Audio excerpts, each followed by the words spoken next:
মনিরাকনের আগমন শুভেচ্ছা স্বাগতম ব্রিটিশকারীদের আগমন শুভেচ্ছা স্বাগতম আলমগীরের আগমন শুভেচ্ছা স্বাগতম জনগণের পক্ষ থেকে সংগ্রামী জনতার পাথরঘাটা পৌরসভার সুনামগঞ্জ ইউনিয়নের সুযোগ্য সন্তান জননেতা জনাব মনিরাকন পাথরঘাটা সদর ইউনিয়নের সুনামগঞ্জ চেয়ারম্যান জনাব আলমগীর হোসেনের নেতৃত্বে বিশাল এক মিছিল আমাদের মাঝে মাত্র প্রবেশ করেছেন। মিছিলকারীদেরকে আমরা কলিপাড়া ছাত্রলীগের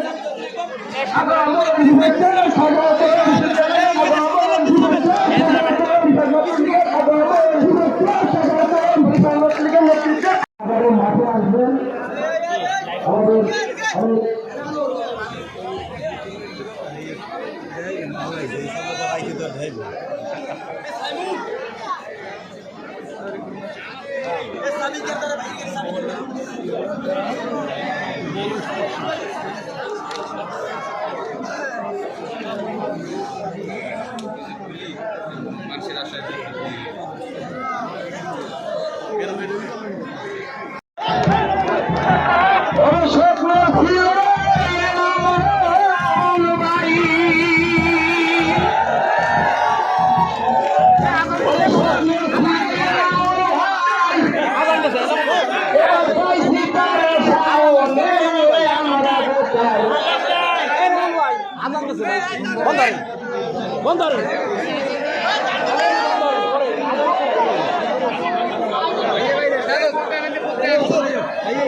আজানের পরে গান হবে।